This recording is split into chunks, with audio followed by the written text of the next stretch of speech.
Hi, I'm Rick Jasperse, and I'm glad you're watching the Town Hall event in Hinton tonight and making plans to vote in November and vote for Rick. Good evening, everybody. Thank you all for coming. This is kind of a surreal experience. So as I look back at the campaign, one of the things that I really wanted to do as a commissioner was help improve the lines of communication between the residents of the county that live here and the county commission. Chairman Stancil has been in that same line of thought. We had a planning meeting not long ago, and he recommended this and suggested it, and I was all over it. So we're excited to have you guys here. I expect that this will be a reoccurring thing moving forward, at least a couple of times a year, if not more. We'll see how productive it is. If you guys enjoy it, if you like the information that you get from it. And we'll kind of see how it goes and feel it out. But before we get started, I'm a big believer in, before you move forward, you've got to recognize where you came from. And you've got to recognize the people that came before you. And this community lost a pillar a couple weeks ago with Commissioner Jerry Barnes. He was a lifelong community servant in some form or fashion. And certainly left a big pair of shoes to fill, and I recognize that. So before we go forward, I'm going to ask Chairman Stancil to lead us in an invocation, but before he does that, we'll have a moment of silence.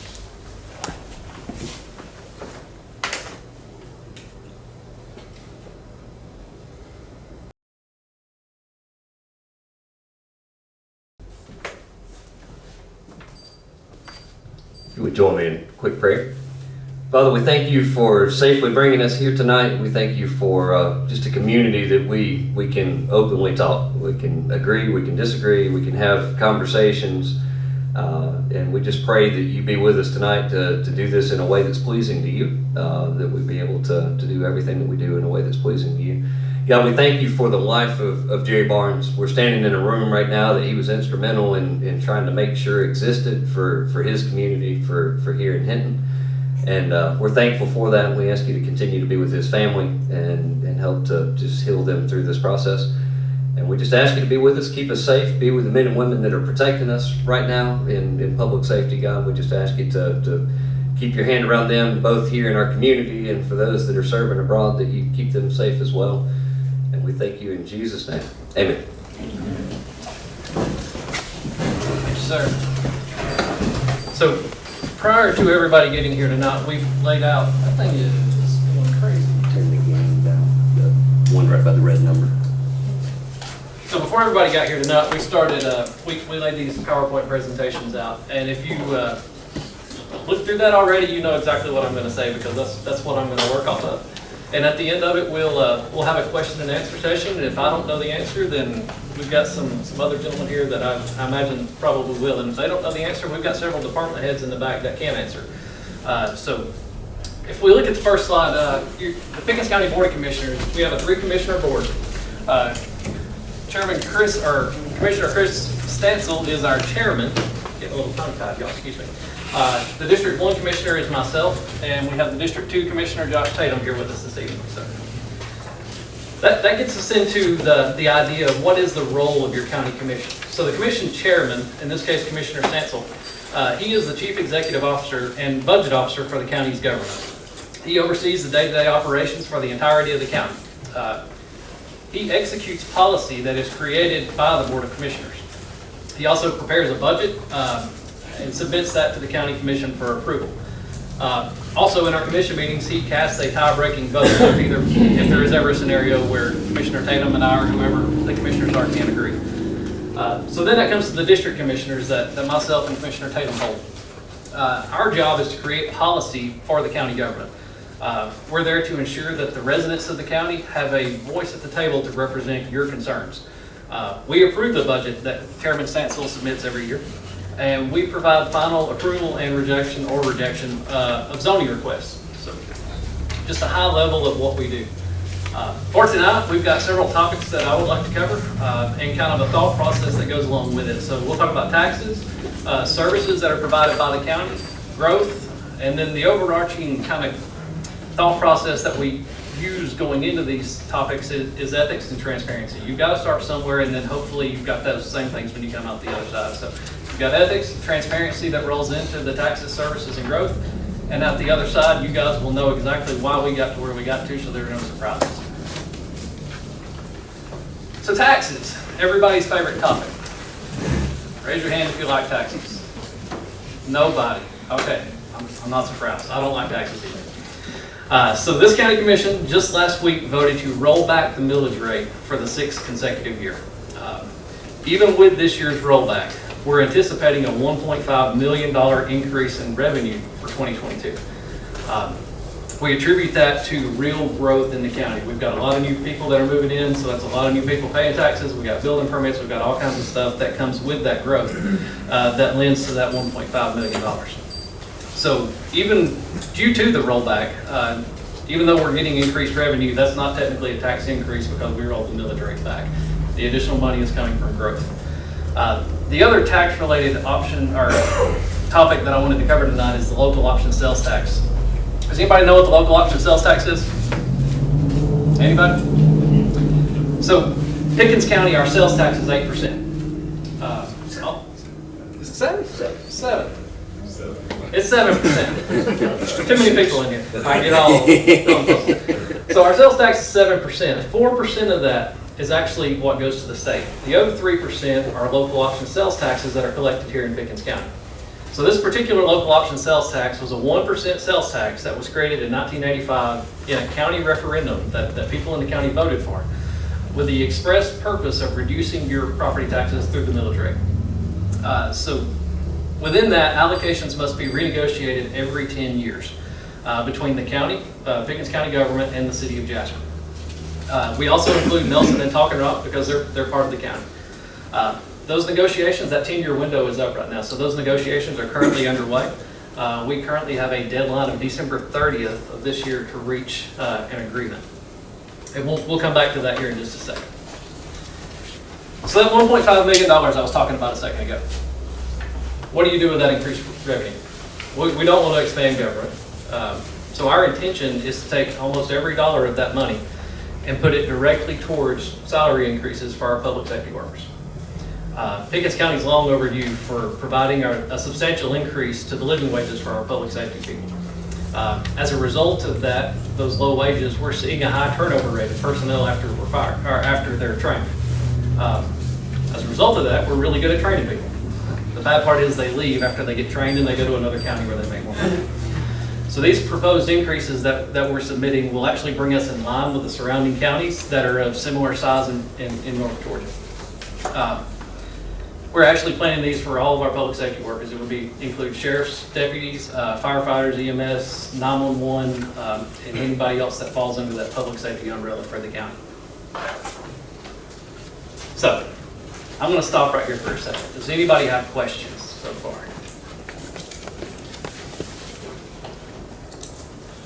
I either did a really good job of explaining or everybody's so mad they don't want to talk. All right, I'll keep talking and then y'all can throw tomatoes at me at the end. So the local option sales tax, that was the other tax I was wanting to discuss. So I mentioned before that we're currently in the middle of negotiating this with the city of Jasper and Nelson and Talking Rock. Our belief is that the county has been at a disadvantage for the last 20 years or so based on the previous allocations that were set up. We base this assertion on disproportionate rollbacks that have been provided to each property owner when you compare their services rendered to the actual services rendered. But also, we don't want to, as we were going through this election cycle, one topic that rang clear was growth. Commissioner Tatum ran a campaign on limited growth. I ran a campaign on managed growth. And part of this money that goes back into the city of Jasper, we simply don't want to subsidize high-density residential housing that would go there. So those are our reasons, and we're going to go for it because every dollar that we negotiate better than what we had before is another dollar that we can use to roll back the millage rate next year and ultimately reduce your property taxes more. The other part of that that's interesting to me is everybody in the county that owns property pays property taxes to the Pickens County government. Now, if you live in Jasper, you pay property taxes to Jasper, Pickens County, and the school board. So the county government is the one common denominator as we go through this. So the more money that we negotiate and get out of this, the more we can roll everybody in the county's taxes back and not just provide a benefit to one municipality. So The other thing to remember with the loss negotiations is this is not a tax increase. This money is already being collected. It's already in a bucket. We're simply negotiating how they're allocated and how they're distributed. Now, what happens if we don't have an agreement by December 30th? It goes away. Our 7% sales tax will drop to 6% sales tax. But as a result of that, everybody's property taxes will increase by the millage rate having to go back up to offset the loss of money there. If you, on the next slide, it shows the current loss allocations between Talking Rock, Nelson, Jasper, and Pickens County. Also at the bottom, you can see what the millage rate rollbacks are that we directly attribute to loss. So as you can see right now, Jasper is at 5.897 and the county is at 2.752. And you can see the, actually what we provided you there is a breakdown of what the negotiation looks like right now. So you can see the current lost allocations, what the city of Jasper and their consulting firm proposed, and what our proposal, counter proposal was.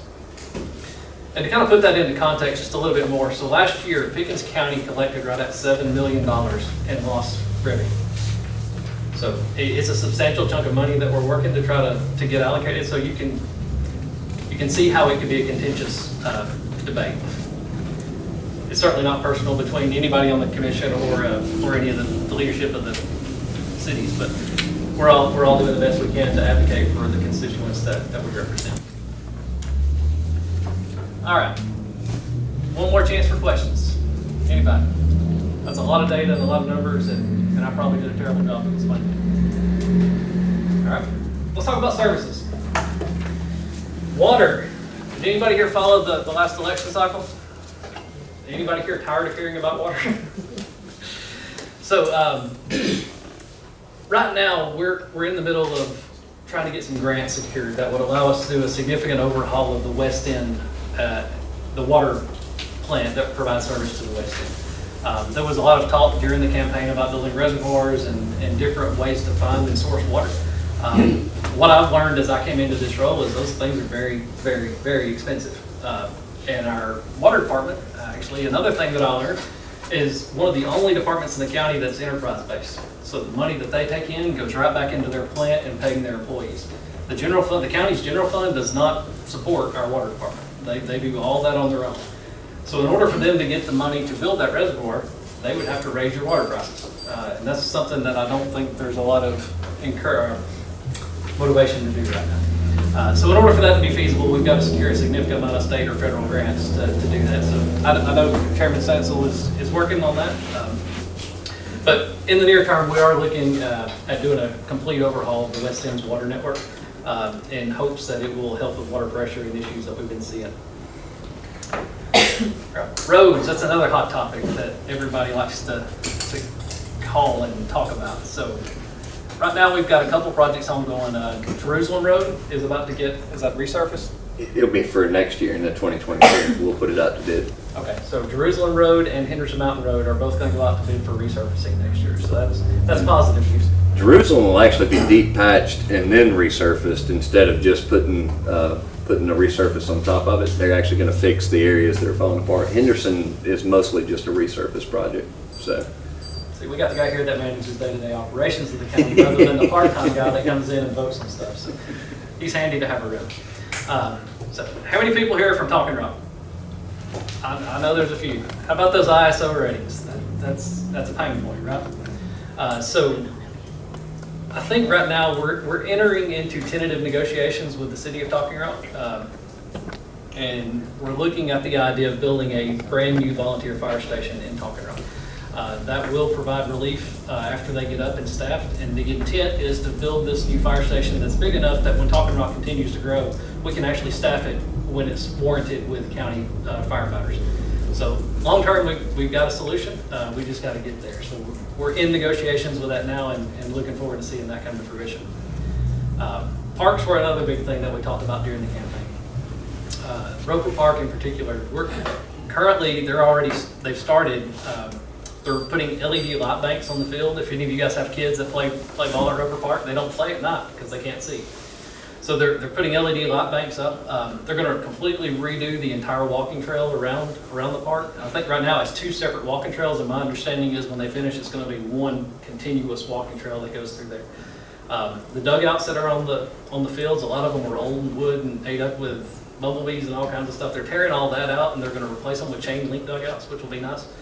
And they're also going to build new bathrooms. So if you've ever been in the bathrooms at the ballpark, that should be a welcome change. And the last thing on this slide is the recycling center. So this one's exciting to me because one of the things that I wanted to do as a candidate before I was elected was to find some place to put a park on the west end of the county. Now we have this opportunity to look at acquiring property to put a recycling drop-off center somewhere on the west end. So if anybody has property for sale that's in an accessible location, we'd be happy to talk to you. But the intent, if you've ever been out Cove Road, there's a kind of a passive recycling drop-off out there. It's just a drive-through and they've got all the containers lined up where you can drop off for recycling. That's kind of the same template that we want to follow when it's into the county. But if we can find a piece of property big enough and we can incorporate a park into it, I'm all about it. I think that would be a good thing. Growth. This is where it gets interesting, right? This is my opinion, not Josh the commissioner, this is Josh the person. Growth is the single largest hurdle that Pickens County faces, and it's incredibly divisive. Do we want it? Do we not want it? I think the answer is in the middle. We have to grow, but how do we grow? I think we need to manage our growth very carefully. Growth allows us, it provides some good things. It allows us to expand that tax revenue without increasing your taxes. That's a good thing. So the additional tax revenue allows us to provide you with better services, more quality services, better roads, a better water system. But we've got to be careful not to allow that growth to outpace our ability to serve the residents we've already got. When I say that, I'm thinking emergency services, our road department, water department, all that kind of stuff, with the overarching kind of mantra behind it of preserving the rural atmosphere that we all love about Pickens County. So how do we manage growth? The single largest limiting factor in Pickens County's growth is the lack of wastewater services, or in other words, a sewage system. In this respect, our biggest handicap, if you don't want growth, is our greatest asset. Me personally, I have a continued commitment to avoid Pickens County getting into the wastewater service, especially to the unincorporated parts of the county. Continued commitment to Pickens County's Joint Comprehensive Plan. So does anybody know what the Joint Comprehensive Plan is? Okay, it's a 10-year long, it's a 10-year plan that's put together every 10 years. We're required to provide a 5-year update in the middle of that, which we're currently in the middle of. The Joint Comprehensive Plan is basically a blueprint from a high level that kind of details where we want to see growth in the county and where we want to remain rural, and kind of outlines how to get there. So we're in the middle of doing that now. We'll be setting up stakeholder meetings. If any of you guys are interested in attending, we'd be happy to have you. So you can keep an eye on the Pickens progress. I'm sure Mary and Doe Pickens will be sharing this stuff too, so we'll have more information out about that. But I think from a 30,000-foot view, that comprehensive plan gives an idea for a commissioner or a planning and zoning office, or even somebody that's wanting to develop, say they want to put an industrial plant right here on the side of 53. It's probably not going to work. For one, we don't have the sewer. For two, depending on how much water they need, roads, you've got to have access in and out. This plan just kind of gives an overview of what we want where. So it's incredibly important, and we're excited to get that updated. And along with that 5-year update to the comprehensive plan, we're also going to be looking at updating our land use map and our building ordinances. So hopefully when we come out the other side, we'll have a much better understanding of what we want the county to look like. And that is the end of my presentation. Y'all have listened to me ramble and nobody threw a tomato at me. So I will open up for questions, and if I don't know the answer, I'm going to look at one of these two gentlemen and let them answer. Yes, Roger. My name is Roger Browning. This is my wife, Kathy, and we have lived in Pickens County for 15 years now. We moved up from Fayette County, where we lived for 32 years. I don't think it's really a question I have, more than a statement, but I watch Fayette County in the same situation Pickens County is now. And it was a bedroom community, and that's why a lot of people live there. And that's why myself and probably some of the residents have been here all their life are here for. I don't have a problem with growth. What I have a problem is how it grows. Fayette County decided, the commissioners decided over the best judgment of the residents that they should go commercial. And they did, and they destroyed the county. Now I look back on the news and I see the crime is just, looks like Clayton County, looks like Gwinnett, looks like DeKalb. And I don't want to see this county going like that. Coming up from the south, first thing I see getting into the county, and this isn't the county, it's really the city, I see steel buildings erected all over the place. You go a little bit further in town, and what you see over where the Microtel building is, you see all the steel buildings, and you see the buildings there for sale, you know, the sheds or whatever you want to call them. You read where they're going to start high density there on Old Philadelphia Road. And so that's the thing that I don't want to see the county go like that, like I said. And I mean, you touched on this, and we talked a little bit about this prior to your election. And I'd like to see it as much as possible stay as a bedroom community. But if industry has to start, and if the housing has to be, let's not have high density housing. And you talked about the sewerage system, and that's issues that you would have with high density. But also buildings. Why do we always have to have just a steel building erected? It has no aesthetics to it whatsoever. I mean, it just, to me, it degrades the county. It doesn't improve the county. So this is probably the first meeting I've ever attended, either in Fayette County or here. And I have to say as a compliment, and not as politics, but because of you guys, the commissioners, I feel comfortable coming to the meeting. And I hope that you all listen to the residents and take it to heart and do what's best, you know, best for them. Thank you. Well, at the end, I said this to start with, that's why we're here, right? We were elected to represent the people of Pickens County, and I don't care if you voted for me or not, you got just as much, you have just as much access to me as anybody else. So I'm here to do what I can to help you. I'm here to represent you. Do you mind if I chime in? Yeah, just please. one second. So, and I know you referenced that the majority, all of those locations that you had referenced, that the examples of are in the city of Jasper, which are outside of our scope of control. But whenever he made the comment of reviewing all of our building ordinances, Commissioner Tatum has actually brought this up in a previous meeting as well, specifically what you were discussing. It came up in a conversation about storage warehouses, but about trying to add some different aesthetic qualities. In unincorporated, it becomes more challenging because you've got to differentiate between a barn and a storage building at your house versus a commercial property as well. So we've got to make sure as we're going through, we've got a company we've been working with already to gather the feedback from that's going to work with us on helping us draft new ordinances to try to look for those concerns. So we'll be emailing after the meeting tonight, if you put your email address on the sign-in sheet, just so that we can kind of survey some more information. We're trying to document everything that's being put on there so that when we do go into that building code, when we start evaluating all the different codes that are in there, we can try to include that as well, on how to require certain aesthetic qualities for new buildings, but to also not limit, Joe the farmer that's got a farm at his house and wants to build a metal building behind the storage tractor in. Two different scenarios. So we want to make sure that we're not destroying one thing but protecting the other at the same time. So that was part of it. Thank you. Mr. Stancil, does that include some kind of zoning process?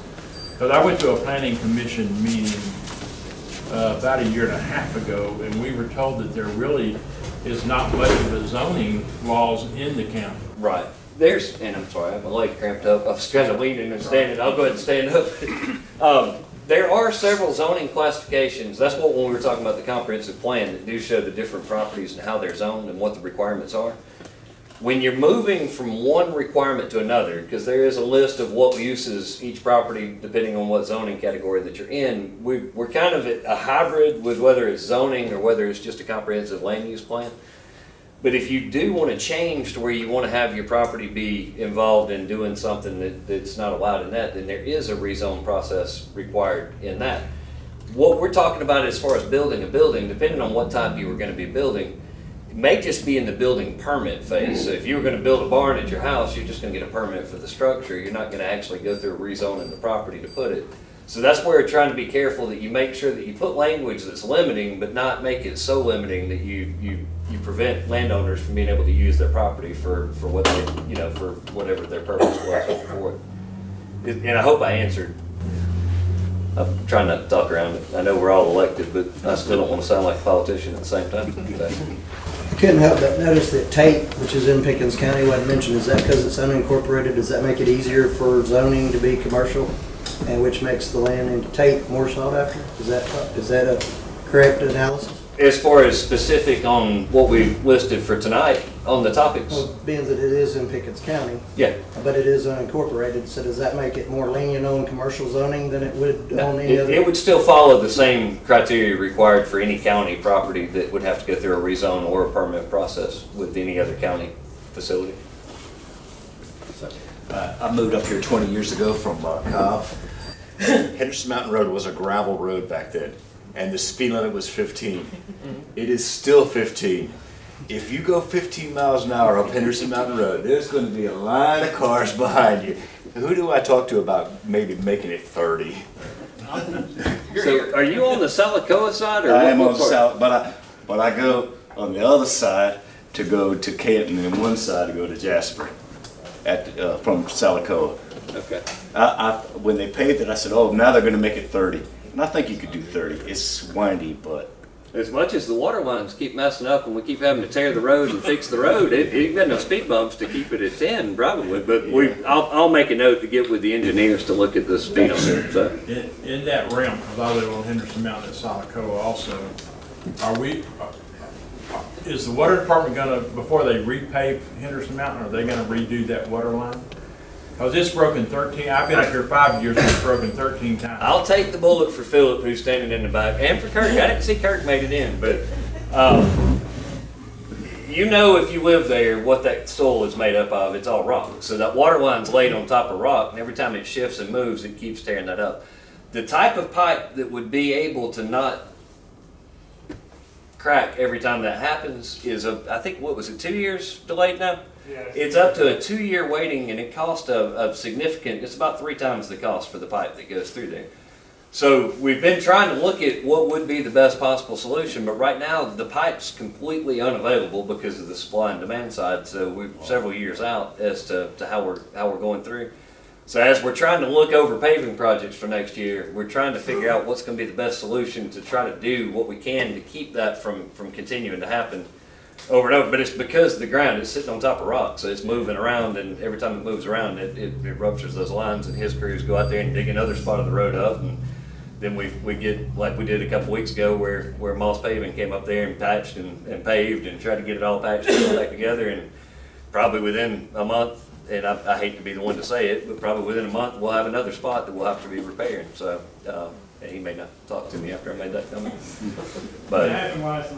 But it right now it's the material cost and the availability of that material and it's a more flexible pipe that goes in, and it's just so hard to get at the moment. Even if we had the full funding to do it, it's going to take us a long time to get that pipe in to try to repair it all the way.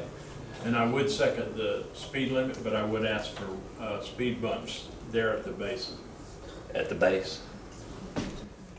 Always a speed bump comment. No matter who I talk to, somebody wants a speed bump. Well, it's 15 miles an hour in Gravel Lake when people are trying to put a boat in at the lake. Okay. I will make a note so we can take a look at those. One of the big limiting factors, and depending on where on Henderson Mountain, is scraping the roads. I mean, you know, in the wintertime when they have the plows coming through, we can't put a speed bump anywhere we're going to be running those plow crews through. Monument wants speed bumps too. And the reality is we can't clear the road if there's a speed bump on there. We can't run the scrapes over and over again through there. They won't work hand in hand. So trying to come up with alternative solutions of how to meet both needs is tough, because those two areas, they have a crew camped out every winter. So how do we get speed reduced on a county road? Carver Mill to be exact. it depends on if it's if it's state certified. I don't think Carver Mill is. But is the county responsible for the speed control on county roads, or is that state control? It's county controlled. So, and what I meant by speed certified or state certified, The state has to certify a road speed limit in order for the sheriff to be able to run radar on that road. They will not allow a sheriff's office or a local law enforcement agency to run radar to enforce the speed limit unless they certify the road. The last two we submitted were low-speed roads that were at 25, and the only way they would certify the roads was to increase the speed to 35 because of the terrain and the way that they were laid out. They wouldn't allow a certification of the road without it being increased whenever it came through. So a lot of that depends on when the engineers send a report to the state as to which one they're going to allow versus what they're not going to allow. So we're trying to keep as many of the speed limits to where we can continue to get them certified so that his troops have the ability to go enforce the law on the road. Prior to last year, I think we had 8 total roads that were certified in the entire county. And I may be, you know if that's right? Did I just mess that up? Sounds right, I don't know the name of the offhand. We've had 2 more added, and we've just submitted 4. So if you notice the speed limit changed on Big Ridge just recently, that's the reason, so that we can get it certified to run radar on Big Ridge. So what's the purpose of certification? To have the ability to enforce the speed limit. The state requires it to be certified by the State Department of Public Safety has to certify and send a letter to him before they can legally run a radar on that road to enforce the speed limit. That is stupid. Amen. So hopefully there's state representatives that are listening. I'm not saying it to pass the buck, but it is the rules So and the you can go 100 requirements. miles an hour down the road and never get a ticket? Unless It he gets depends on behind the you? area. They have some things they can enforce, but as far as running radar to enforce it, it has to be certified to run that radar gun. So it is a unique law. State Patrol can run it. So if you can get a trooper that likes your private county road that wants to come out and work a back road, then they can write tickets off radar on county roads, but the local law enforcement cannot. It's part of the requirements. And I guess it was put in place to prevent speed traps, to prevent small towns from using it as a revenue generating tool where we just went out and tried to write tickets like crazy, which now that I'm a commissioner, I understand why some of them used to do it. But it's to prevent that by putting these certification processes in place. There's construction going down somewhere down on Carver Mill, and these dump trucks come fully loaded, going and coming, and it's 45, and you better get your butt across the road quick, or they'll run over you. They're moving 60, 70 miles an hour down that road. Where does it changes at the bridge, doesn't it, to 35? Yeah. He'll change it for you because Well, you're not going 45 up the other side. I thought that it went down somewhere around there, and then it goes to 15 if you go all the way to the I end. think you're right. I think There's there a curve is a down there. opposite side. Okay. 45 to the bridge. I'll get with Kirk and get our engineers to look at what the speed limits and if there was a study done that required it to be that. Because if there hadn't been a study done, we have more flexibility. If there has been a study done, we may be locked into what's there. But I'll get with him and we'll get with the engineering firm that works with our roads. It's a fairly straight road, so they get a little speed going down through there. Just trying to get to and from work, I'm sure. And it's But- a lot of it's the young kids too. Yeah. And the pickup trucks and motorcycles. Those, the 2 biggest culprits on that road are pickup trucks and motorcycles. And we've got new people, these I'm new. being new. We've got another couple with a small young child, and there's a lot of growth going down Carver Mill Road, and these people probably have been used to driving like that. There's too many people living out there now for them to continue that way. Okay. I've made a note so we can. You got the chairman and the director of public works making notes. In all honesty, and I know this sounds funny. I'll give you an average speed of them going down through there. They're moving. When you look at having a meeting like this, typically you don't see a town hall meeting held until there's already been an issue. And so if we're here trying to basically win support to get you, one of the reasons we thought that it would be a good idea to become regular about having a town hall is we can hear all issues. We don't have to come in here. We're not trying to defend. We're not trying to get you on our side for something that's been done or that's about to happen or anything like that. This is more of a general, but the purpose was to be able to hear back, because if you look at Facebook, you'll see the comments that people are making, but half the time they don't represent the real community. So we want to hear. So I appreciate you being willing to say that. Whether we can actually do, but we will dig into it and see if we can find it. Well, I lived 32 years in Cobb County, and I moved out of there for a reason. And I came up here. And they move faster on this road than they do in the Cobb County roads, which is impressive. I mean, It takes skill. Have something to do with the traffic. yeah. Okay. We appreciate you guys. Anybody else? Yes, sir. What about the water situation with all the growth that we're doing? And we're buying water from Montgomery County, from Cherokee County. What are we going to do in our county to keep the water coming with all the growth we're having? And then are we going to become known as a metal building county? And you look at the growth and you see all the metal buildings all over the place. Is that all we're building now? I mean, we're building a lot of homes back down here on Carver Mill Road, somewhere, don't know where yet, but there's a lot of traffic that comes through here. Yeah. And the water situation has got to be resolved somewhere along that way. So to give, and he hinted to the grant that we just put in for, and I'll give you a few more details. We just recently submitted a grant to the state that's specifically for water grants, and it's specifically for growth that's occurring in communities.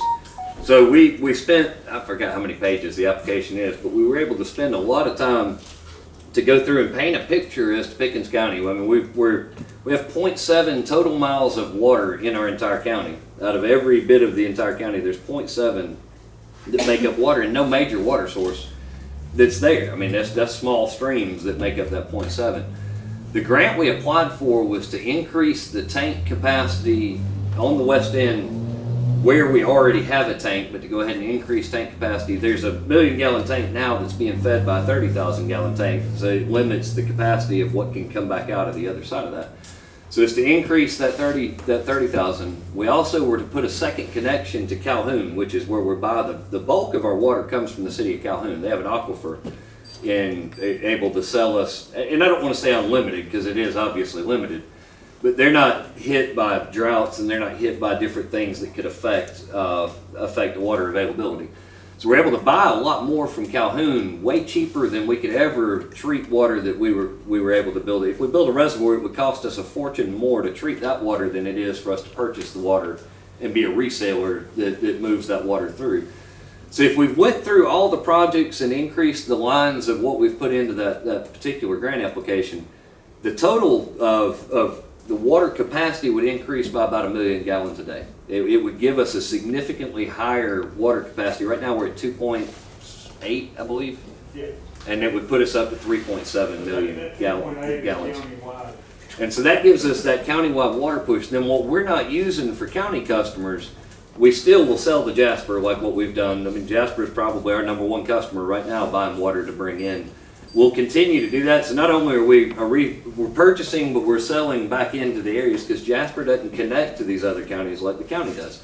So we have the lines that connect to the other areas, whether it be Gilmer, Cherokee, or Calhoun.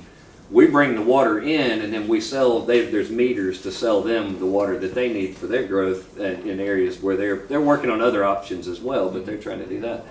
So we've got all that. That's our short-term stuff. We're working to try to complete some loops. That way when you have a water outage on one road, we don't have to shut off the whole end of the county to fix that outage. Those loops will create where they can isolate and shut off one area and be able to fix those pipes. That's in mid-process right now. That's something we're already in the middle of. But we're working with the state. I met with Representative Jasperse, and then a couple weeks ago we met with Senator Gooch as well. They're going to help us with working with the governor's office to try to get some support from the governor's office as that office reviews those grant applications. We feel like we've submitted an incredible application, and we're going to do all we can to hopefully be able to get up onto the top of the list when they're allocating the funds for that. If we were able to be awarded everything we applied for, it was $16.9 million worth of water improvements for the county. That doesn't mean we'll get all of it. It's a 3-phase grant application. We applied for something that's 3 separate phases, so they may award us a third, they may award us 2/3, and who knows, that we may all be living right, and if so, if you'll keep praying, that'd be good. But if we're all living right, then the state could end up awarding us for all 3 phases, and that's life-changing for our water system in Pickens County if we're able to do all those things at once. Even one of those projects would be very significant for our community, but all 3 would be a game changer. Then we start the process of long-range planning. Long-range planning, because if we started today trying to apply for an EPD permit for any type of a reservoir that was not in some kind of an area that's limited by the EPA or EPD, we're at least a decade before you start seeing any construction started on that. Most likely considerably longer than a decade, according to the engineers. 15 So, I mean, you're not going to get a quick turnaround on moving toward reservoir as our solution. So we have to understand our situation and build stronger relationships with the areas that we're getting water from. Gilmer is actually expanding a water line across Round Top Mountain Road now that will reach County Line Road. And we're working with Gilmer to tap in and start to be able to pull more water from that area, which will actually help Talking Rock significantly. If we're able to connect to that line on Round Top, we'll be able to send more water toward Talking Rock, which will further help bring that ISO rating down even more, because you'll have more water pressure and more hydrants set up there as well. So that's kind of where we're going, and it's a long game, and it's something that when they split up Pickens County and they took us from Cherokee and Gilmer, they took all the water and left it in Cherokee and Gilmer, and then gave us what was left without water. So we are stuck with trying to limit options. I know that there have been a lot of things explored in the past, and they very well could be in the future. But right now, these are our immediate, within the next couple of years, solutions to where we're able to really have an impact on the amount of water that we're able to provide. Thank you. You welcome. This is why we keep him I'm not around. trying He to- knows his style. Keeping on the word thing, I'm very confused about what you said. We live off 136 on that Whitney. Where did our word come from? Past parts. Yours comes from Calhoun originally, but then that line runs down to 53, correct, Philip? Yeah, we got one, we feed Calhoun to the town of Talking Rock. Okay, well, we don't live in the town of Talking Rock. We live down past Parts Country Store. So that will be Calhoun's water. Yeah, it's Calhoun's water, there's just a line that veers off right there. Okay. In the grand scheme of all this planning, I think you have to consider, we do not want to be locked in and be reliant on all these other counties. Because what if they have expansion plans and growth plans that all of a sudden they have less to give us? So the beauty, and we talked about one thing earlier where a state law was crazy. When it comes to water, the state law is our saving grace. When you have contracts with other counties for water sharing and for being able to go back and forth, they can't just cut us off. They can't call us tomorrow and say, hey, I'm sorry, we're not going to provide you any more water. Now, they may have an issue with their plant where they have to start reducing you slowly over time, but law requires them not to be able to just cut you off as a customer. So it's not like your propane, if the propane company says, I don't want to send you propane anymore. Because of the way the laws on water are, it helps, but we still have to have a future Two words plan. that need to be kept in mind with this whole planning process: self-reliance. Yeah. Oh, it does. But like we said before, we're 15 years Keep from that now. in mind with growth and what's available, even futuristically. It will bite you in the rear end, just like all this stuff that's causing us supply chain issues. It's gonna come around and haunt you if you don't stay self-reliant. Right. Thank you. I agree with you. Thank you. Right.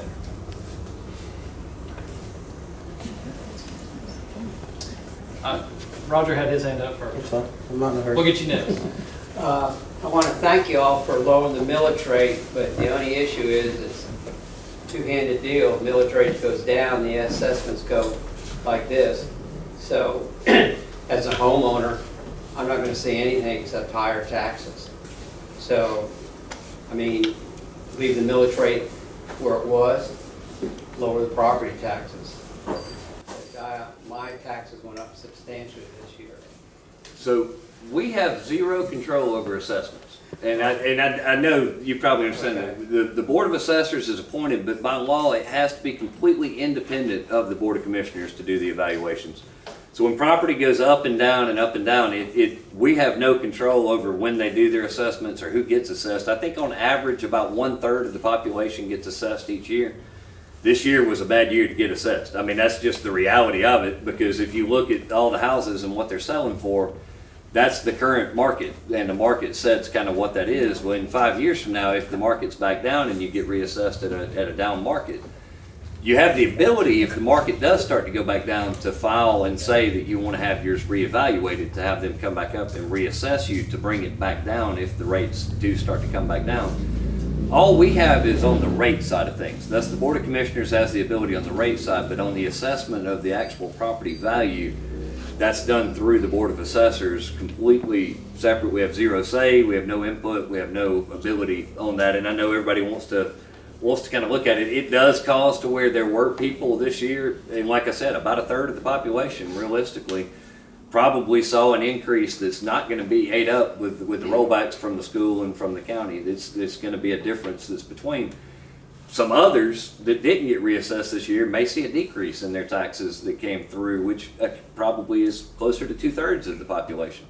And it just, the way that, I couldn't tell you the formulas, I don't know, it's the Board of Assessors gets that from the state on the way that they go through and do that process. But that's one of those questions we always get, and I know you're saying that you're paying more. The bills haven't even gone out yet. We just established the rates. So what you got before was just an anticipated, if it didn't change at all, this is what your bill would be. I know the school system rolled theirs back 1.5 mils, and then we rolled ours back the percentage that was in there as well. So you're going to see a significant millage reduction, not significant, but a millage reduction between those two that will bring that number down when the actual bill comes. What they sent was the anticipated amount based on last year's tax rates. So it will come down when those bills come out, and I think they'll be mailing them like the 16th, I think is when the bills are supposed to be mailed out. And that'll be when you actually see what your actual tax bill is, and the tax commissioner will be sending those out. And the other point I want to make, and I know you don't have anything to do with it, but I just want to throw this out there. I have talked to the superintendent for the 136 project enhancement supposedly, which is a nightmare, and I even captured a DOT person, okay, a Georgia DOT person, and I've never seen a road go from worse to worse, or if that's a good word. But I asked him why those roundabouts were so small, because everybody knows that's a truck route from 411 to to 515, and you watch the trucks go through there, and they all go over the curving. They just don't have enough room to go around those roundabouts. And not only that, but when you get off of 515, I have not seen a truck yet that when they were getting off 515, excuse me, that didn't go into the other oncoming lane because the curving and everything else. And vice versa, when they're coming off 136 to get on 515, I watched a truck with a trailer this morning. He had to wait for the person that was going to turn left to go towards Talking Rock. He had to wait for them to pull out for this truck to turn in because of the curving and the narrowness of the road. So I don't know if you have any input with the state on it, but they have. And then they're out there now this week tearing off part of the concrete that they laid in between that red bricking area. I mean, I don't know what they do. They lay stuff down and then they tear it up. Over there by Bart's, they did paving over there, and the next day they tore it up and they put concrete down. So it's a real disaster. And that $16 million bill, I mean, it comes out of all our pockets, and the way they're going, it looks like their price is probably going to go up higher than that. But like I said, I know you don't have anything to do with it, but if there's somebody who can put input, they ought to get a GDOT person out there just to watch the truck traffic there. It's a nightmare. We can reach out to the engineer and get them to come monitor how it goes and see how the project went. He's right, they drive right over the curve at the roundabout and turn off on Swan Bridge. If you've got a trailer right there, it's just awful. It's just a regular car trailer. It was more narrow than what I thought. I mean, when you saw the construction going on, it looked like it was going to be a wider circle, but we'll reach out and let them know so that they can take a look at it for sure. And the timing's good because they're looking at a couple other places they want to put them, so to get them up here to look at the ones in place. With all the contractors that do a lot of the work, a lot of times it's good to have them come up themselves to look at it just to make sure that what was done met what they were originally trying to get done. So, yeah, obviously I want to jump back on the water issue. As far as the creeks and streams around here, I'm not sure of the exact measurements as far as how much water there is. Most of the water in Pickens County is underground.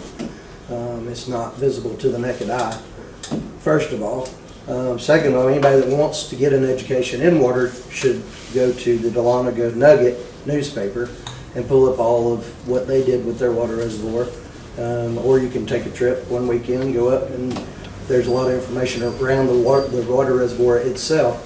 They have a very unique facility that is adequate for growth.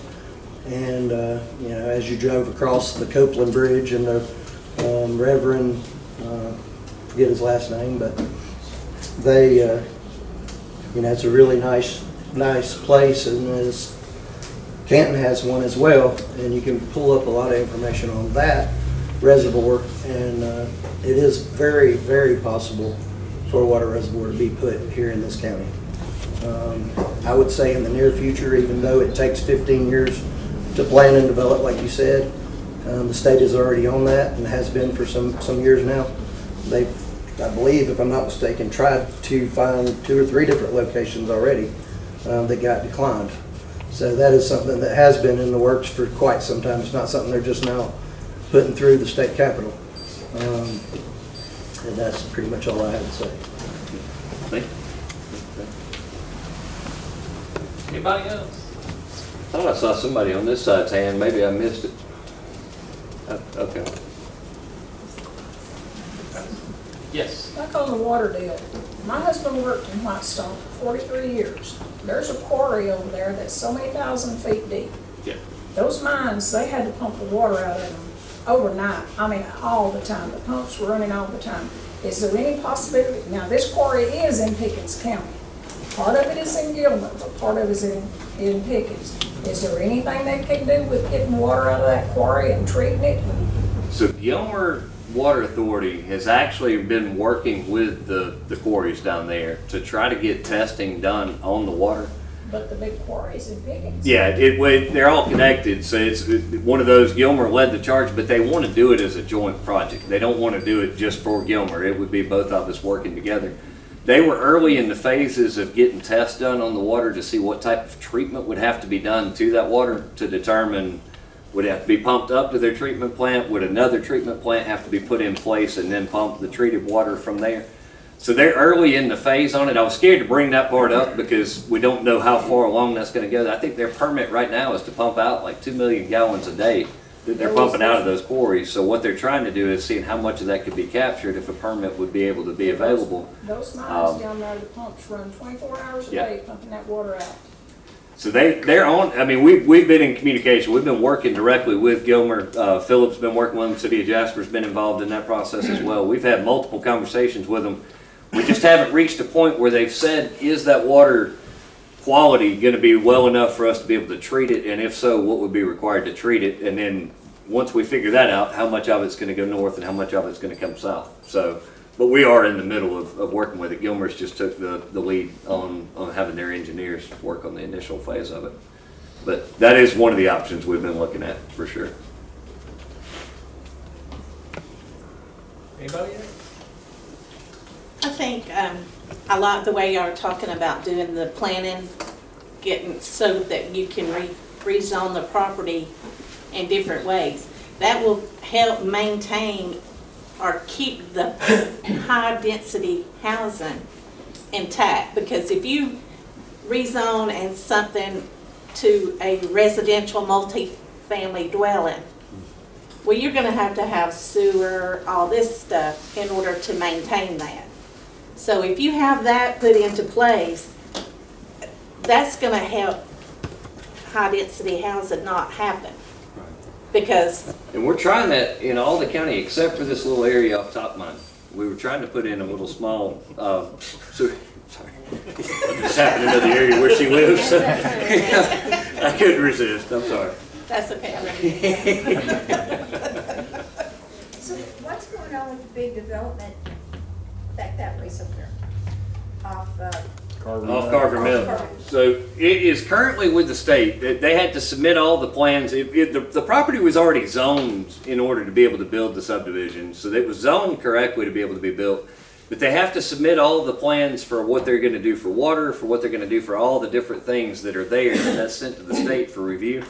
That is going to be their biggest limiting factor, similar to the rest of our conversations, enough water pressure to provide what is going on. And I think they're looking at ways that they're trying to come back with what they can do, what they may be willing to pay for, what they may have to do to avoid paying for. So we're still waiting to get that response back at this point. So it's kind of in a, I don't want to say in a holding pattern, because obviously if you're out there, you can see they've been working to try to do all the prep work to get it ready. But water is going to be the one thing that's got to be done to make sure that enough water pressure is put in. Now, if they develop the subdivision, if they develop what's back there, they're responsible for all lines, all hydrants, all everything that goes back there. That's not going to come from you guys, but we've got to make sure there's enough water to put into that pipe that they can feed all those houses and have no pressure issues and have fire protection as well. So we're waiting to hear that full response back from the state right now to go from there. I want to say one more thing.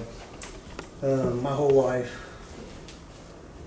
you get in the shower and you let the water run over your face, you don't really ever think about how important it is. I mean, most people have no idea how important water is. Everything on this planet has to have water to live. Just like the air you're breathing. If you can put a price on that, that's what water is worth. The value is beyond what most people wake up and realize when they make a cup of coffee or when you drink a cup of tea. I've had the, I guess, advantage to finding out exactly how important water is. Unfortunately, some of the things that I've gone through hadn't been very pleasant. I'm in agreement with the guy back here. If this county doesn't become self-sustained, whoever controls the water controls the people. And that can be in the hands of good or bad. So it needs to be very well considered on who controls the water. I'm all for it. I mean, I think it's a great idea. Water reservoir is definitely what every county needs to sustain life. I hope y'all got your hands full. I understand that, and I hope the best. And I think prayers is what's going to be necessary from here on out. Thank you. All right. We've got several department heads here. I see Sloan, we got Chief Prather, Kirk Anderson with Public Works. I see Philip back there with the Water Department. We got Phil Wood, we got West Front. Do any of you guys want to add anything to the conversation? All shaking their head. Well, thank you guys all for coming. Rick, Representative Rick Jasperse, you want to add? I'm just glad y'all are doing this. This is great. I've made a little page full of notes to look at. Sheriff Craig? No, I too want to echo the fact that you guys take the time to come out and do a town hall meeting. I think that's something that has been needed, and it shows the folks that are showing up that folks are interested in being heard and hearing what's going on without having to try to show up at the commissioner's meeting or one of our offices. So I credit the community for coming out and being here. I was taking some note as well about some of the speeding and issues, and actually reached out to our new post commander at GSP, see if we can get some help down on Farmer Mill, and hope to keep them off of your road over on Henderson Mountain, kind of give you a break over there. Yeah, I appreciate you guys being here. We've also got Mr. Larry Brown. He came up to me right before the meeting started and said he wanted to make an announcement. He's with the Pickens County Board of Elections. We have voting coming up here real quick. It's going to be on this before we know it. And Rick's real paying a lot of attention to it. He wants to get reelected. The early voting starts in just a couple of weeks, October 17th. Early voting will take place at the rec center as before, but we're in a different room this time. You'll enter through the main doors. You won't have to go around to the back, so it may be a little easier to find. There'll be Saturday voting on the 22nd and 29th of October. And Election Day is November 8th. I'm your member of the Board of Elections on this end of the county. If I can answer any questions for you or help you out in any way, let me know. The Board of Elections registration office has moved. It is no longer on Pioneer Road over by the Chattahoochee Tech. It is now with beside the state police office off of Camp Road. What's that crossroad, Kathy? It's Refuge Road and Camp Road. Refuge Road and Camp Road. Where the office is? A.W. Lawson. A.W. Lawson, okay. A.W. Lawson. Okay. Right across from the sheriff's department. Yep, right across from the maintenance facility, sheriff's department, everything coming together right there. So if you have any questions, drop in there at any time. If you need to get registered to vote, there's a place to do it. Kathy will take care of it. Thanks. Yes. Since they brought up something about the elections, is there any plans whatsoever to redo these districts that we're talking about? She drives way over to Jerusalem. I can see her house if there wasn't no trees. I drive to Ludlow and I can see my house if there's no trees. Is there any plans whatsoever to redistrict any of this junk? Yeah, there will be. We did a census, in 2020, and there'll be a redistricting. Now, will it ever make everybody next door? No. I think where I live, I can walk to the precinct, but a guy across the street has to drive to Jasperse. Well, that's me and her. Yeah, I mean, she it's never. just practically But across the 50. reason is they have to be balanced. Yeah. About the same. Well, we're almost directly across from each other on 53. It's just they use 53 as the boundary. All the way to level, when I can walk right here. Yeah, I have to drive past the polling place to get to where I vote. So it's good stuff. We'll make a note though to reach out as far as the number of precincts, because there was a concern a while back that 12 precincts for a county with 25,000 registered voters. I mean, with 34,000 citizens, 25,000 registered voters, was 12 appropriate? Was it too much now that you have 3 weeks of early voting? How many people early vote versus voting on election day? But if you start to take away somebody's voting precinct, if we were to close Leadville, for instance, and make everybody come to Hinton, even though we're 3 miles away, can you imagine the outrage that would, the moment you try to move one or take one? I wouldn't mind driving to Leadville. It's a whole lot easier to vote there, a whole lot quicker. Yeah. But I never see my neighbors. That's one of those we're trying to figure out the best. People get touchy about that. Yeah, if we try to touch taking somebody's precinct away. And I'm old fashioned. I like to go. I'm an election day voter. I want to go in and see. I just want to be a part of it on the day of. So I get it. But the most important thing is don't get discouraged. Get out and vote. It doesn't matter where you vote or when you vote, do it. Or you can't complain. That's right. Amen. Don't vote, you can't bitch.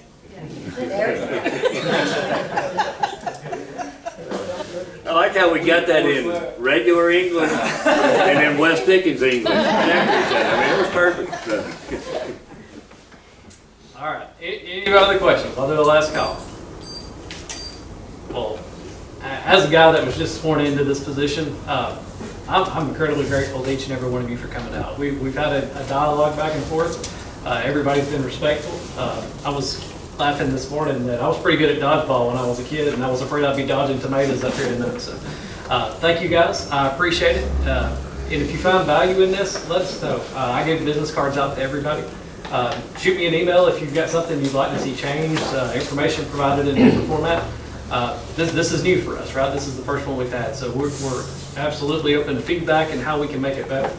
But with that, I'll say. And then I want to say too, we'll be having open house or town hall on the east side on October 3rd at 6 at the Presbyterian Church on Bent Tree Drive. So if any of y'all want to come again to one of these, or So just a question, how do you learn about this one here?